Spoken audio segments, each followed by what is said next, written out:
to the Packard Approved Podcast, the most mediocre fantasy football podcast you will ever find. My name is Packard, and I will be your weekly host. Each week I'll have a co-host alongside me, and we will cover a whole lot of material. Videos will be uploaded ideally every Wednesday night. During these podcasts, we'll discuss how the previous weeks went for our matchups. Good and bad plays, plugged a player, projected 7 points, walked away with 20, or maybe we got ran over by a combination of Patrick Mahomes and Tyreek Hill. Also, the directions of how our teams are going, both good and bad, and if they're bad, what we're trying to do to turn them around. Next, we will enter the Waiver Wire Watch, a segment where we talk about who we got off the waivers and at what cost, who we tried to get but weren't as lucky. Briefly, we'll touch about standard fantasy football talk, like, hey, did you see so-and-so went off on the Jags this past week? Next, we will cover this week's outlook, some personal sits and start moves we are facing, backup plans for injuries, and the general advice. Ideally, we like to get everyone out there to become interactive and ask us for advice. Pretty much your standard cut and dry fantasy football podcast, but it's going to be a lot more entertaining than just my monotone voice by myself. I can assure you, it's going to be one hell of a ride. That's what we expect from the channel. As this introduction video, and if you don't know me, I'm going to take this time to tell you guys what I'm all about. I currently run 3 different leagues, and I'm involved in 6 leagues total. 2 of my leagues are connected, and both leagues are currently 12 players. The Palace, which is considered the main league, is PPR, and the NXT, which is a minor league, is regular. The Palace has been around for close to 10 years, but I was interested in starting a second league. Not just any second league, but I wanted to create a league that was open to players of all skill levels, but more geared to people who are looking to get into fantasy football for the first time. A league where they can learn the ins and outs, develop as owners, but still be able to have fun and not feel overwhelmed and be out of it by the end of week 9. These 2 leagues are tied together because it started with, okay, if the Palace loses 1 or 2 owners in the offseason, finding replacements is going to be a nightmare. Well, now I have the minor league, and I could be like baseball and call up someone from the major leagues. And then I took this thought process and went one step forward and thought, what is the worst punishment someone could get for coming in last place? We've all heard the stories of people getting tattoos or having to wear an embarrassing t-shirt or outfit out in public. But what if you straight up got demoted to the minor leagues, flat out kicked from the league? So the thought process is whoever gets last place in the Palace gets sent down, which opens a spot in that league. So we add that punishment with a reward. Whoever wins the NXT gets called up from the Palace, basically switching the spots from the previous owner. Also, just a small fun fact, I invite owners from both leagues to Dave & Buster's the same night to not only meet and hang out with everyone, but to figure out the draft order. Everyone gets a $20 gift card, and whoever gets the most tickets gets to pick their draft spot, and then we work down the list. My third league is called the War Room, which I'm not even going to lie, I got the idea from Matthew Berry and ESPN. They have a 16-person PPR league. I have a 14-person PPR league. But the thought behind this league is to create an all-star roster of owners. Every league has, the same 3 to 4 owners every year fighting for the champion. So what if I put together the best of the best from leagues all over the place, and then people who felt like they were tops of fantasy football and put them into one league? Now what if I open it to 14 people to really test their knowledge? That's how the 14-person War League was put together, and honestly, it was probably my favorite league that I was involved in last year, and I'm not even saying that just because I finished in second place.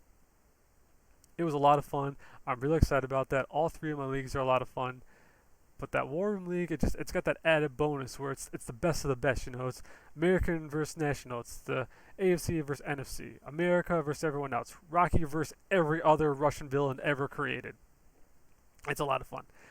Every year, everyone has that one team that they pull up in their fantasy cast. That one team that while they're waiting in line at the grocery store, sneaking away from a nephew's birthday party, or dipping out of a wedding for a quote-unquote smoke break to check on their team. As a commissioner, it's always been my goal that no matter what team you have, I want it to be so that the team you're looking at is involved in a league that I run. So I add extra stuff to that. That's definitely not over the line, but it's more added stuff that's just a lot of fun for me to do, and it's got a lot of good feedback. So each league has their own Facebook group, and I post several things.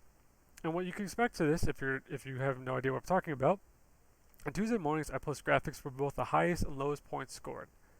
Pretty much, if you get the highest points scored and you have Patrick Mahomes on your team who really off really well, I'm going to incorporate that into your graphic. Likewise, if you come in last place and you only put up 30 points, I'm going to have Andy Dalton crying, or an Eli Manning face, or something terrible. It's a little fun, it's a little goof, it's a little extra bonus. Which then brings us to Tuesday night, where I post the current power rankings in the league, along with how far they moved up and down. And the way I do power rankings is based off their current seed in the league. Unlike ESPN, they'll have the Patriots as the number 3 seed at 10-5, even though, say, the Ravens are 11-4, but somehow only ranked 4th. When it comes to power rankings, I also type up a quick article that explains what happened that week, who beat who, any close matchups, if someone made a big jump, or eventually gets eliminated from the playoffs. That's every Tuesday for all 3 leagues.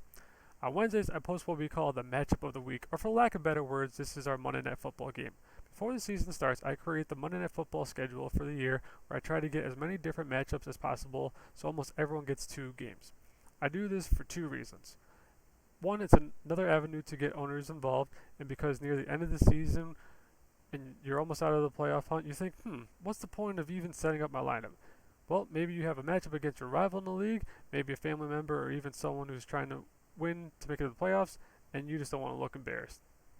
I think the coolest thing that I've added over the past few years, and a big draw to what people want to, big reason why people want to join my leagues, is that I run something called the Fantasy Football Obituaries, which has been insanely popular. Straight up, I have people that have joined the NXT specifically to get a Fantasy Football Obituaries. And this isn't just in-house of my leagues. Like, if you run your own league and you want Fantasy Football Obituaries, I will do it. It's fun to do, and it's fun to see people's reactions. All you have to do is just give me your information. The more information you have, the more in depth I can get about these articles. But pretty much what this is that once these teams are eliminated from the playoff contention, I will write up an obituary for your team and basically break down the season you had. Talk about your draft choices, your record, plus possible tough beats, waiver wire and trade moves, basically your entire lifespan over the past 16, 17 weeks in the fantasy year. I then rate your team on a scale of 1 to 10, and the worse they did, the more brutal the post will be.